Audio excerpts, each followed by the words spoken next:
Obserbahan natin ngayon kung sisitahin ako. Marami rin nagsasabi na mabagal kasi yan, kaya hindi pwede dyan. Kurang lang sir, ito yung nag-trending na sir. Oo nga eh, ano ba talaga? Yun, o ano ba yun talaga sir? Skyway Stage 3, tingnan natin. Oh my God. Magdaan tayo, tingnan natin marami tayo.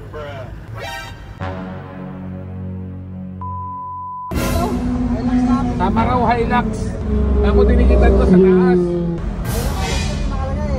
Saka ka mo, ba't nilagyan ako ng ano? Ba't ako nilagyan ng autoshoot sa... Okay, paliwanag ko.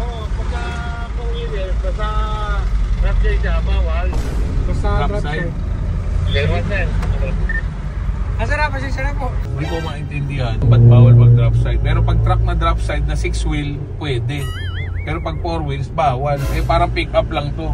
So ngayon guys, gamit natin tong bagong-bagong Tamaraw, Toyota Tamaraw na drop side. Masyadong controversial dahil nga daw sinisita sa Skyway. So subukan ulit natin, dadaan ulit tayo ngayon. Kasi nagamit ko na to ilang beses. From NLEX, aakyat dito sa Skyway Stage 3, wala talaga sumisita sa akin yung way na yan. Pero yung nasita ako once, galing ako ng Batangas, tapos umakyat ako ng Stage 3 Fill Invest. Doon ako nasita. So hindi rin malinaw kasi nang huli sa akin, di rin siya sure, pero niraradyo lang siya. So sabi niya, sir, Hilux to, ganito ganyan eh. Basta drop side bawal, so parang gano'n. So hindi malinaw sa akin kung bawal ba talaga ang 4 wheels sa drop side tulad nito na factory, or bawal lang yung drop side na dating 6-wheeler na tinanggalan ng 2 gulong para maging 4 wheels. Yun yung hindi malinaw sa akin. So ngayon, dadaan ulit tayo guys kasi may mga nag-message sa akin na nag-send ng video na galing kay Dog Overland. Kasi galing sa isang uploader na parang gawa-gawa yung storya. Pero so hindi po ako gumagawa storya. Ito po ngayon yung stage 3. So ngayon, obserbahan natin ngayon kung sisitahin ako. So hindi matigas ang ulo ko guys. Akyat tayo dito kasi wala talaga nang huli dito eh. Actually walang naninita. So hindi rin talaga malinaw eh. Kasi hindi rin naman sumagot si Skyway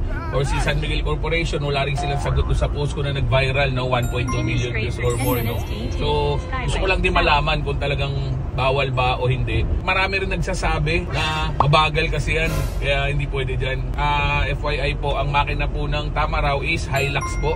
2.4 na Hilux. So kung anong takbo ng Hilux, ganun po yung takbo nito. Baka mas matulin pa since mas maliit siya at mas magaan. I-video natin, magkakat tayo dahil sobrang haba na ito syempre. Pero kung talagang mag-request ng video ng buo sa akin, eh di meron tayong video niyan. Tapos mamaya pabalik, galing Batangas, may dala akong motor. Dadaan ulit tayo dito. Tingnan natin kung masisita tayo. A few moments later.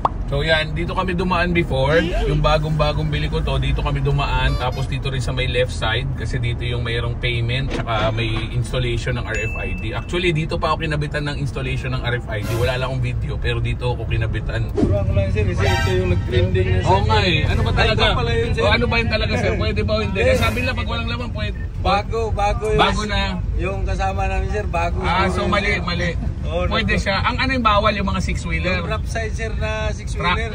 Na tinanggalan ng 2 gulong kaya naging 4 wheels. Kamali lang yun sir. Nakita ko yung video mo sir. Okay, so confirm na pwede to. Pwede yan sir. Hindi naman drop side yan eh. Pick up Pa rin. Sabi kasi nila drop side din. So bawal. Pero ito kasi 4 wheels talaga eh. No? Kaya hindi pwede. Nagkamali lang yun sir.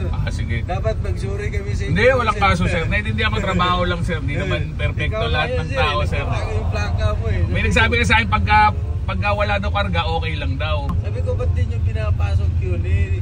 Ano yun? Bagong model yun. Oo, na-pick up, Hilux na rin. Ang ano kasi sir, class 2 na drop side. Yun yung bawal. Oo, may oras yun.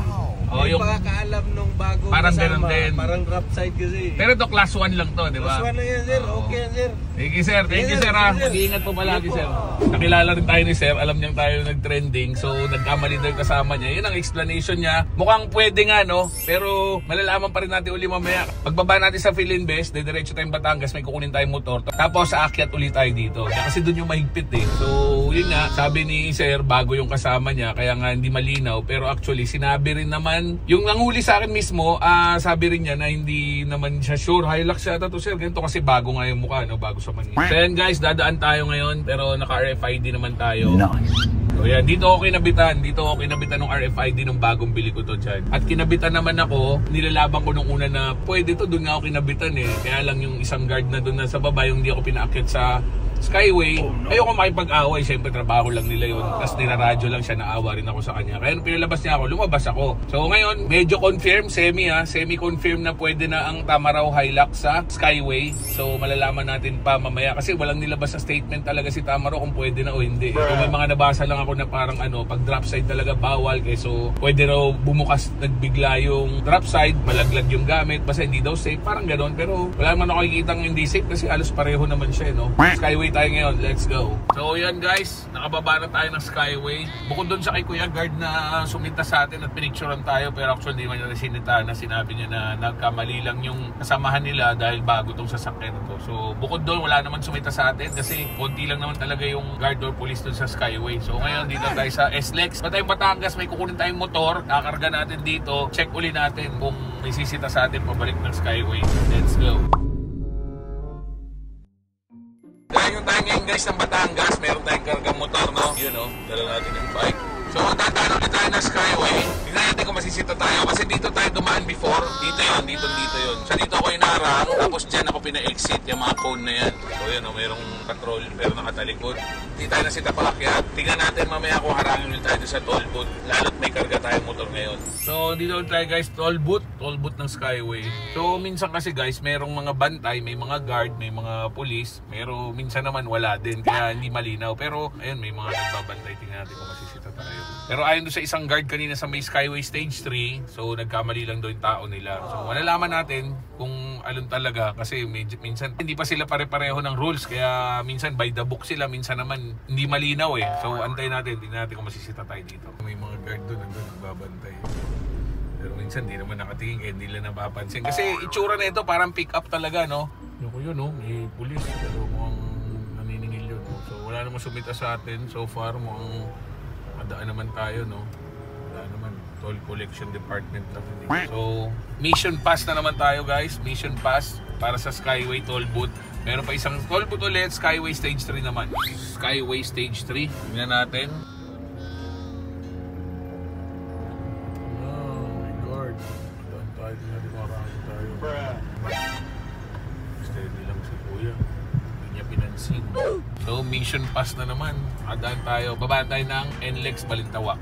So, yan na guys. Nakita nyo naman. Pababa na tayo dito ngayon ng Skyway Stage 3. Papuntang Balintawak. So, tinira natin ng balikan yung dalawang Skyway, no? Stage 3 hanggang doon sa kabila. So, tayong Batangas. Ngayon, after ng Batangas, bumalik ulit tayo ng Skyway. Wala nang masumita sa atin. May karga pa tayong motor. So, tingin ko, mukhang pwede naman na. Talagang makikita nyo naman doon. Inamin naman ni Kuya. Nung doon sa Stage 3 nung paakyat tayo kanina, inamin naman niya na nagkamali lang daw yung kasama niya. So, mukhang pwede na ang mga Tamaraw. Nakita rin naman natin yung video namin before nung papunta nung unang beses kami nasita, wala kaming karga. Nung nasita kami, pinalabas kami. So, ngayon mukhang confirm na pwede ang Toyota Tamaraw Hilux sa Skyway. So, ano pinintay nyo guys, yung mga gustong bumili ng Toyota Tamaraw, bumili na kayo. Let's go!